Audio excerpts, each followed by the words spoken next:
Welcome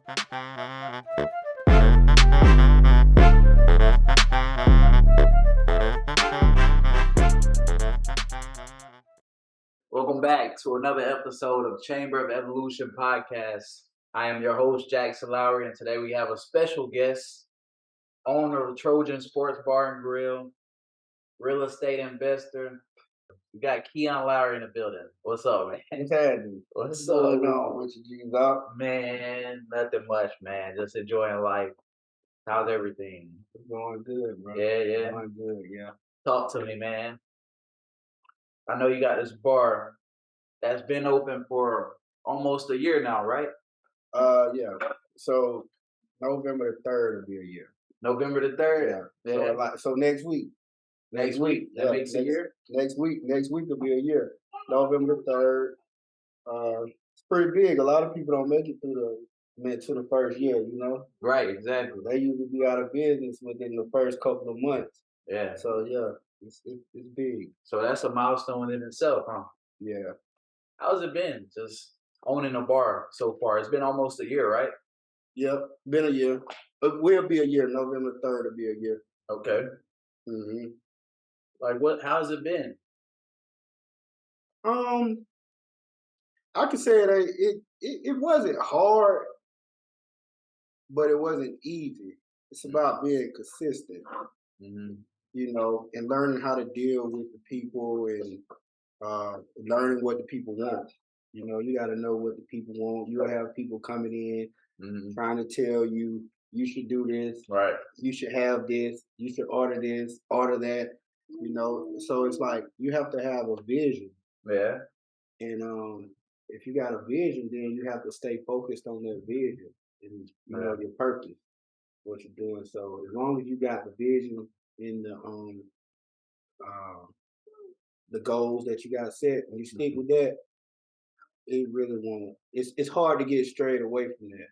Yeah. You know, but if you go into it and you just letting the people tell you everything to do and you don't have a plan, you know, you got to have a plan with everything that you're doing so that you can stay, you know, in line and never lose sight of what you're doing. So, you know, it ain't really been too bad. We had a few things that we had to get through. It's definitely a learning process, though. It's definitely a lot to learn.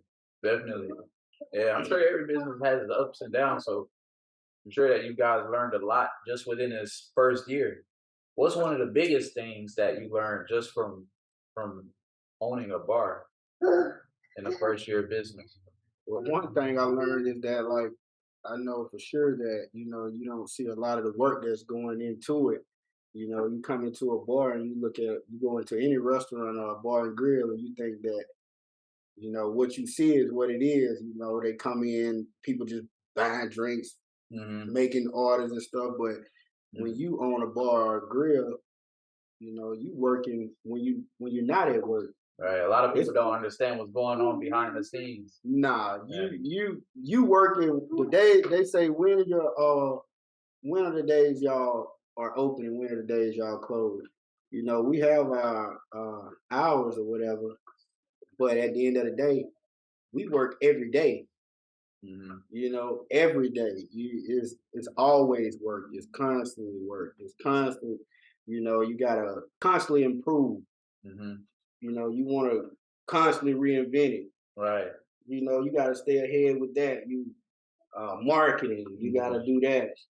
So it's like every day you always trying to think of like new ideas to make this place better, make the environment better, make people when they come in want to, you know, conversation pieces. You know, so it's work all the time. It's always work.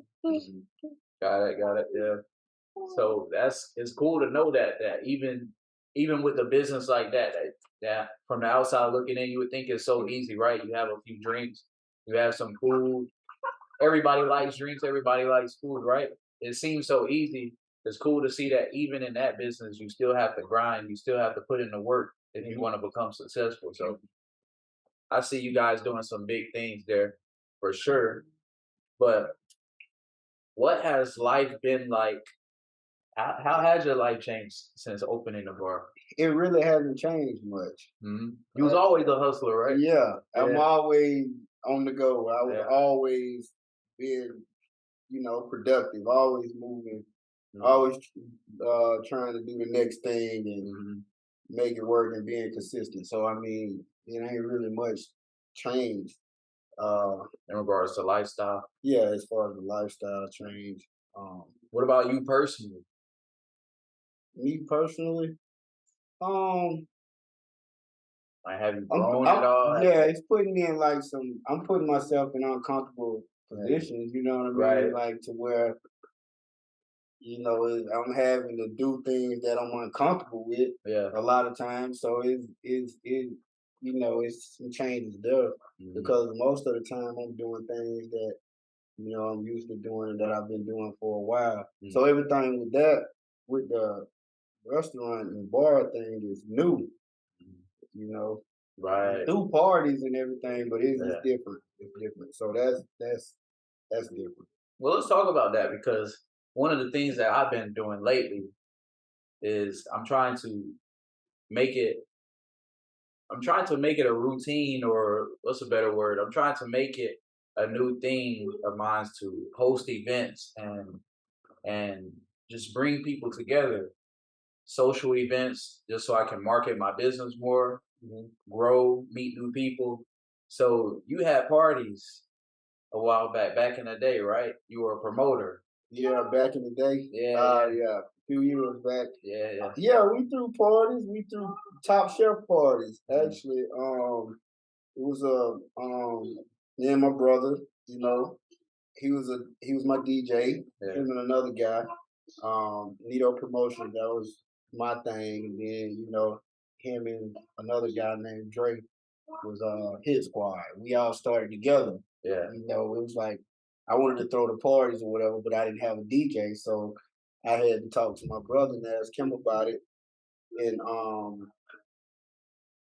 uh yeah, so we started throwing parties or whatever, the top chef parties, some of the biggest parties they ever seen around our area, yeah. in the local area. So it wasn't nothing new on getting the people to come and Right. support. I know Mhm. how to get the people to come and Yeah. support.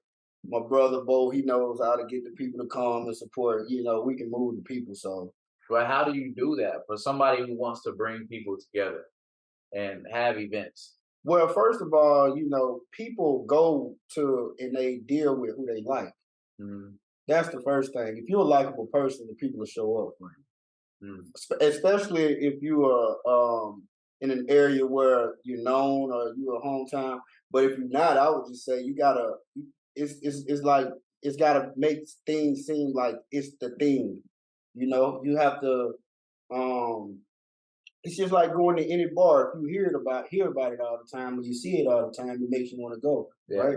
So if you're gonna start something new, you kind of gotta put it in their face all the time, yeah. constantly put it in their face every day. Wake up, social media, you putting something in your face. Like Have to get that brand recognition. you gotta build a brand. Yeah, You gotta build it. And the way you build it, if people tired of seeing it and they talk about it, man, I'm so tired of seeing Jackson post about this, that lets you know that they see it right. and they're aware of it.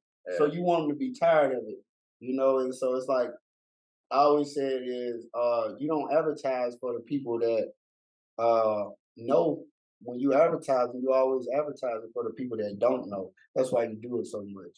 That's why you gotta keep putting it in their face. Whatever it is you're doing, just gotta stay in their face.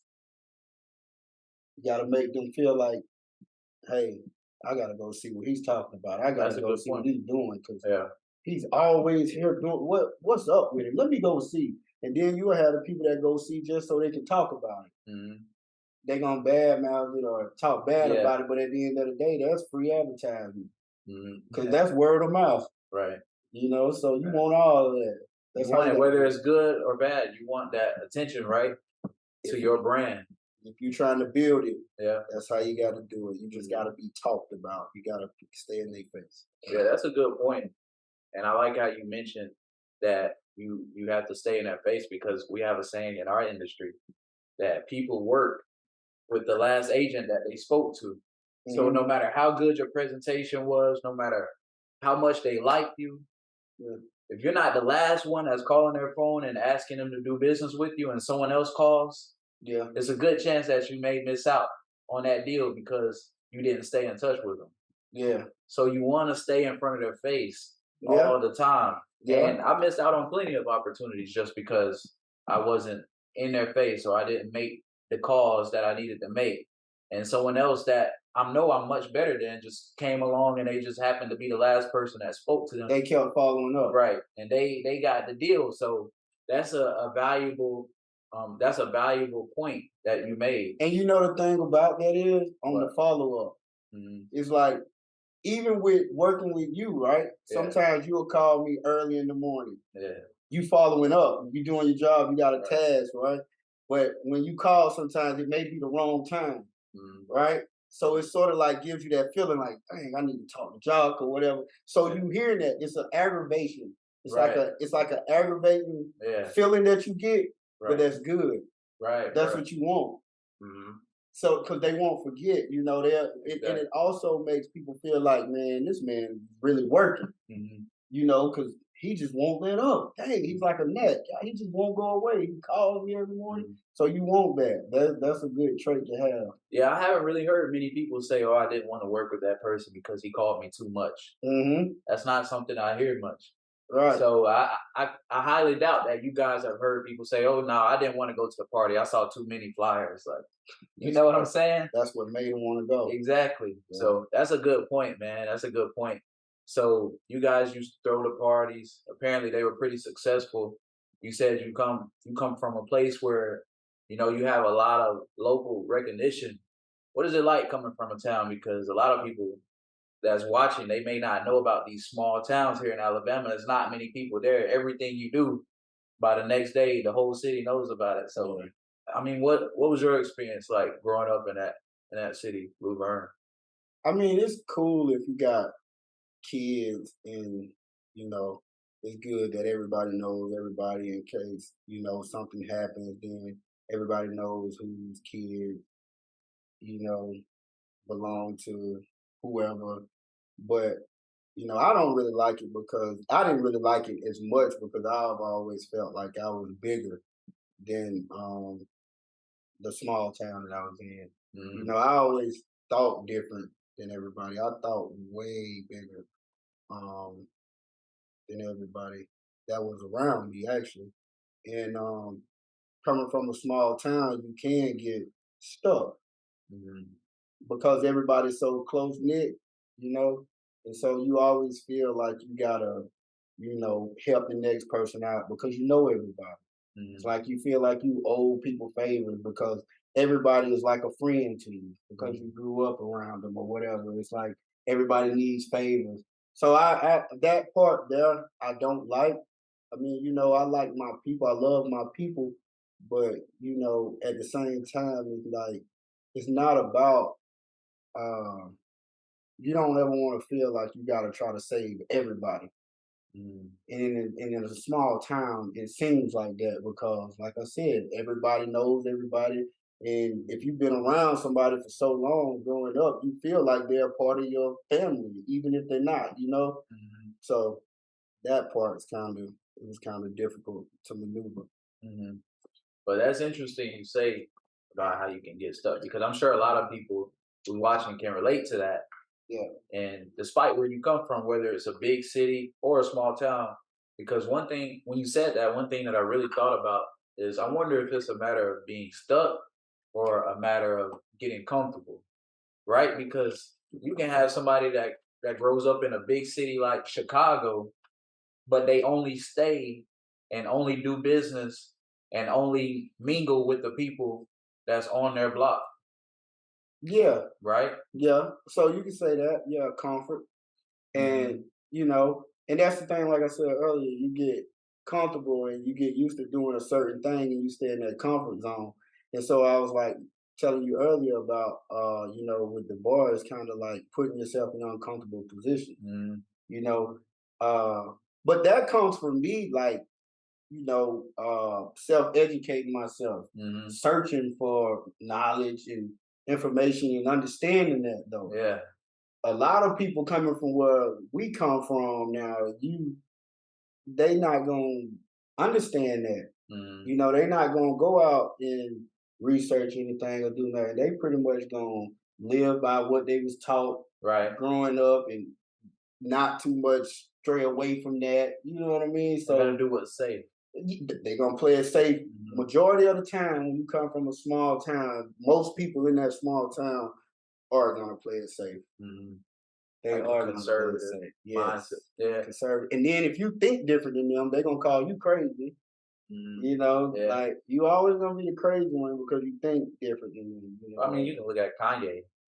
They called him crazy. He came from a very big city, so it's Kanye was everywhere. born in Atlanta though, wasn't Yeah, Atlanta, he? Yeah. something like that. But that's cool though, man. So coming from a small town, you're able to create a business in a bigger city, and it sounds like it's doing well. Would you say that it was putting yourself in those uncomfortable situations that caused you to grow more and want to expand outside of the small town? No doubt. That's exactly what it was, and not being afraid to fail. Not being afraid to fail? I don't care about making a mistake. I don't Yeah, care about yeah, fucking up. You know what right, I mean? yeah, Like I yeah, don't care. Like my thing is, I talk about it all the time with my brother and my friends. Is like, man, I want to make the mistakes yeah, because the mistakes is gonna teach me what not to do. You know right, what I mean? exactly. So yeah, I want to make the mistakes. I ain't scared to make the mistakes. You know, I'm gonna try. You Fail know, forward, right? yeah. Because if I mess up right now, that just like right now, we having a little situation going on or whatever that I didn't understand. Well, it was a lady that came through, that came. I'm gonna give it to you like this: when you got a sports bar and grill and you sell alcohol, you have the ABC board that comes in. They're gonna check you and stuff like that, make sure you're doing everything you're supposed to do. Then you have uh, the um, the food inspectors that'll come through. You know, at first the thought of it is like, man, I hope they don't show up, man. We gotta have this right. Like you thinking about that, you're conscious of it, right? So as the time go on and they come through the door and you see them, you get nervous. The first thing you do is get nervous, right? And then it clicks in your mind. It's like, okay, I know that we got most of this stuff right, but let me see what they're gonna do. They come through, they do they walk or whatever, come through, they checking off everything, they talking. And the whole time, everything that's messed up, they telling you how to fix it. Mhm. They're telling you how to correct it. Okay, you can't have these baskets like this. See here, it's because of this. The wiring's coming out of it. It can drop into the grease when you're cooking food. So you gotta replace those every so many months. So I know that.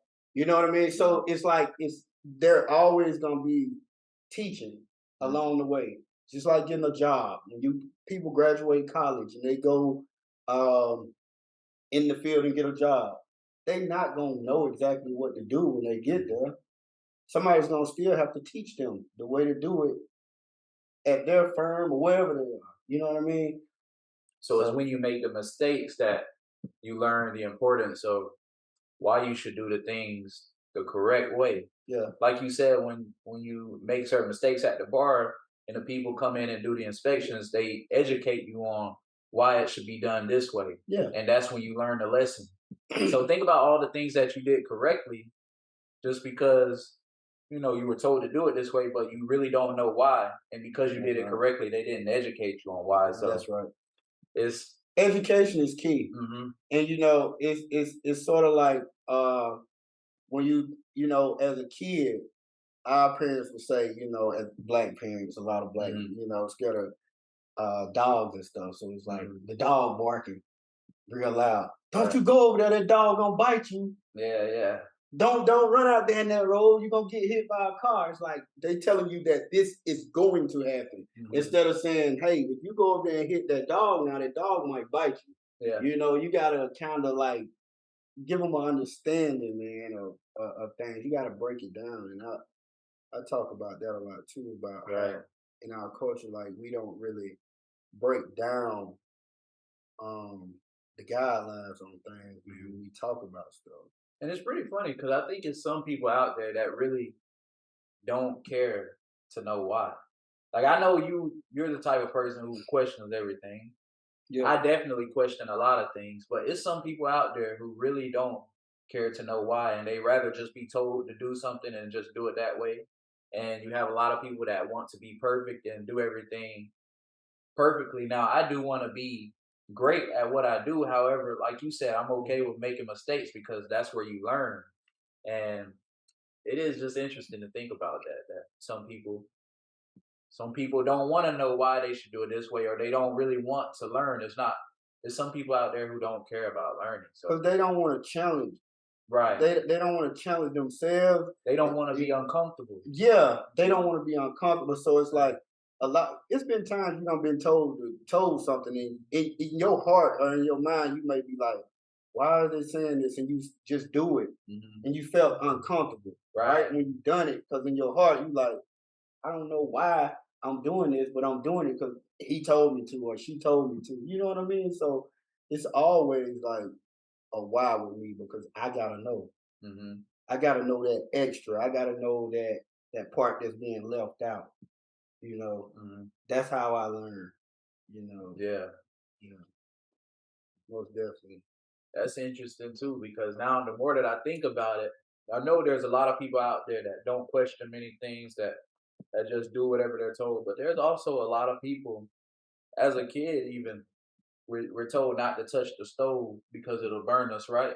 Yeah, And we a lot of children do touch the stove eventually, or they touch the iron eventually, and they find out why they were told not to touch it. yeah, And it did burn and it was uncomfortable, but that's not the last time that they do something that they were told not to do.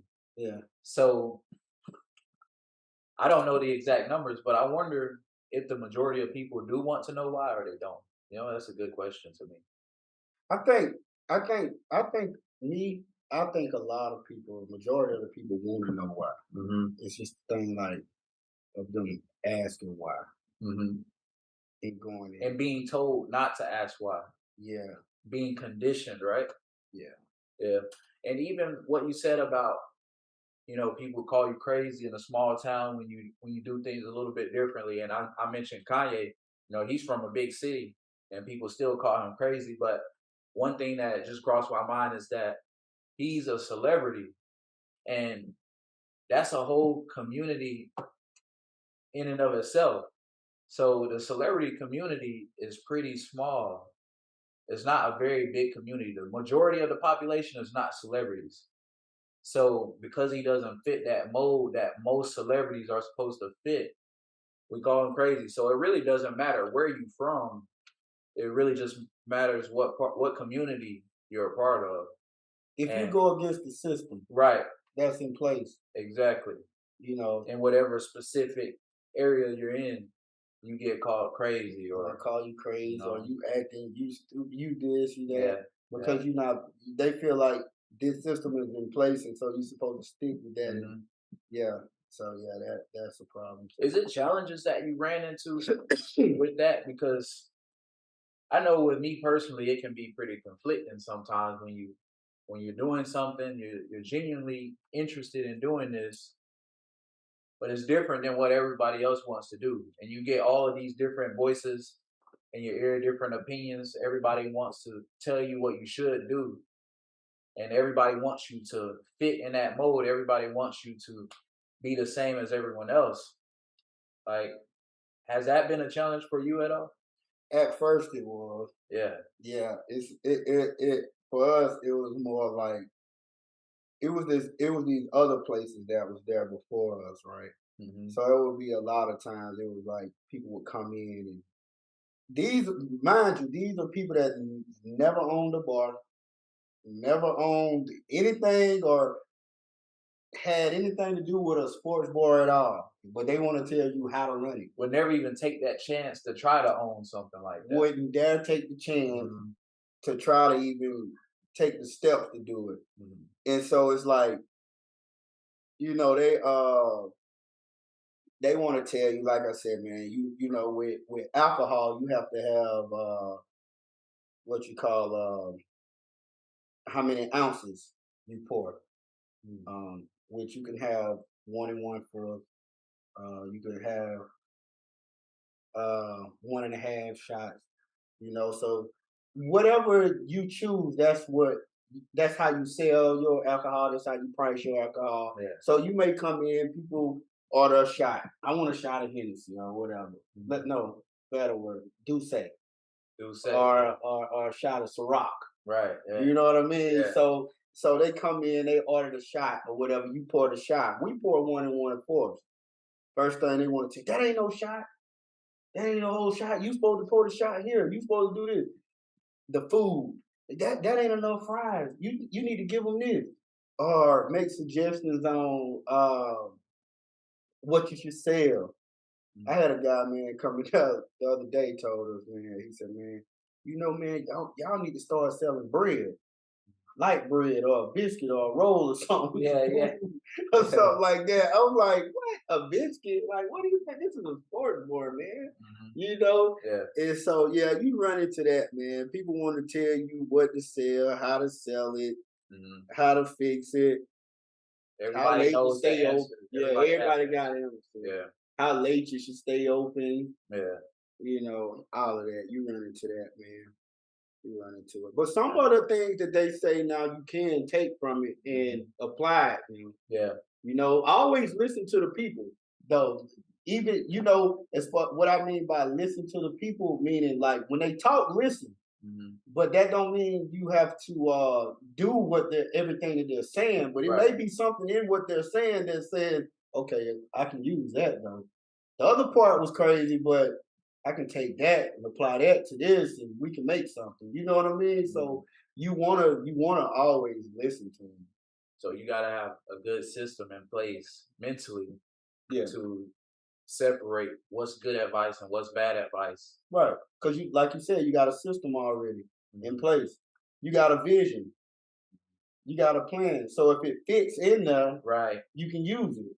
Yep. That make a lot of sense. Yeah, That's why it's good to have a vision, right? That's why it's good to have a plan. That's why it's good to have a destination in mind, because then you know whether or not the advice somebody is giving you or the path this person is trying to take you down, you know if that's aligned with who you're trying to be or where you're trying to go, you know whether it's aligned with that or not. that's right. If you have that destination in mind. If you have that vision, you have that plan. Right. And because if you got that vision, I always say, you always chase the vision, right?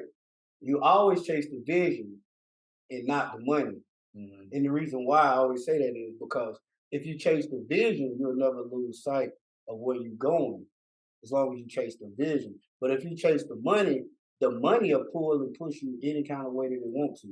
You understand what I'm saying? Because you're following the money. So if somebody say, "Hey, we're gonna stay open at 1 o'clock, 2 o'clock in the morning, we can make $1,000 more dollars." If you follow chasing that money and following that money, guess what you're gonna do? You're gonna stay open to 1 or 2 o'clock in the morning. They might shoot the place up because you stayed open later. What happens after 12 o'clock mostly? If you party, anything that goes down, a fight or gunshots or somebody getting killed or whatever, what time of the night is it really happening? Is it before 12 o'clock? Is it after 12 o'clock? Well, it's 2022 now, so that stuff happens in broad daylight. But I I mean, get it what you mean, happens in broad daylight. definitely I late get it. night. But when you partying, when you thinking of party season, you going to a club or a bar, wherever. When it's early, you don't really hear too many people having no action like that go down. It's after people got a few drinks in them. It's late night, time to get ready to go home now. That's when things start kind of happening. Yeah, man. So you gotta chase the vision, man. Stay focused. Stay focused. That's the thing, man. Yeah. You have to stay focused on the vision, bro. Well, let's talk about this because this is something I wanted to ask you about. Speaking of staying focused, all my life growing up, you were just that cool uncle. You know what I'm saying? Didn't have any kids. So I was like, a youngin' in a way. Yeah. So now you're a father, you got 2 kids. How has that been and how hard is it to stay focused, or has it even gotten more difficult to stay focused now that you have other responsibilities, you have children that you have to also give attention to? It ain't hard to stay focused. The difficult part is balancing Mhm. the balance. Because once you focus. But it's like all about being able to balance it. Then Yeah, you have to fit the kids in. So you got to find the balance of the importance of things. So at times it kind of like be a little difficult when you're trying to manage the time, like as far as like having a bar and just opening it. 2022, a lot of people don't want to work, so you short staff a lot of times. So my kids go to school. My little girl's in Head Start. She gets out of school at 2 o'clock every day. Um, my son gets out at 3. So it's like my bar's in Troy. So I have to go open the bar up sometimes, and yeah, then sometimes I don't have a bartender. We only have one cook. So I'm having to figure out, okay, how am I going to keep this running and go get my kids and make it back to the bar, feed them, do what I need to do. mhm, So it's kind of difficult at times, but I get it done. That's what I do. I get it done. You just got to balance it, man, and make it work. Sometimes I take them to work with me. mhm. My little girl, they love kids. They love to do stuff that help you out at work. Let's go to work, daddy, because it's fun to them. Yeah, But not at, but at the same time, you're teaching them mhm, how to do it on their own, and not work for nobody. Create your own, and this is my daddy's place or whatever. So my son will say, "Daddy, I want to own a bar just like you. I want a bar and grill." So you mhm. painting that picture for him too. So Right. I think it's like I said, it gets difficult, but at the same time, I think it's a good thing. Do you think that's important to be that kind of influence on your kids to be able to paint that picture for them versus somebody else maybe they see on YouTube or Most definitely. Because at first, guess who the kid's hero is first? Their parents. yeah. I'm the first superhero that they know. Mhm. You know, and then if they get tuned into the TV or tuned into the radio, then somebody else will raise them and be their Right. superhero. So yeah, it's important to To do that early on. yeah, it's important. I think so. Mhm. And that's cool that they like to help out too. You in the back making fries, they up there serving shots of Kool-Aid and orange juice. Yeah, Yeah, that's cool, man. Oh, yeah, well, look, we talked about a lot today. I don't know where we are with time, but I know you got to get going. I got a few things I got to do as well, so we yeah. can wrap it up. But we definitely got to shoot another one. Again, guys, this Tell me is about these bees though. the What's going bees. on with these bees? Because you got a lot going on here. Yeah, so What's these bees about? Tell me about these bees. those are prayer beads, man. This is Pearl bees. yeah, this is a mala necklace, and you use it to count the amount of times you do, whether it's mantras or Yeah. while you're meditating, you can count the You hold them in beads. your hand. Oh, you count the bees. And this is tiger. This is tiger eye. So this is supposed to protect you from negative energy Hmm. and things of that sort. Now, whether or not it works, you just gotta have faith, right? Yeah, Yeah, that's the thing. yeah. If you believe in it, But yeah, I like the necklace. It looks cool and it feels good when you wear it, especially if you believe in the powers. pretty heavy too. Mhm. Yeah. So yeah, man, owner of Trojan Bar and Grill, entrepreneur, real estate investor. Whenever you guys are in Troy, Alabama, whether you're catching a football game or you just going out partying one Saturday night, definitely come by the Trojan Bar and Grill. How long are you guys open for? Uh, Wednesdays we close at 8 p.m. We open every day that we're open Wednesday through Sunday. Hmm. Uh, Wednesday we open at 11 a.m. Close at 8 p.m. Uh, Thursday, Friday, Saturday we open at 11 a.m. Close at 11 p.m. Okay, And Sundays we open from 1 o'clock, 1 p.m. to 8 p.m. nice. Awesome, man. All right. Well, that's it for today, guys. I'll catch you on the next one.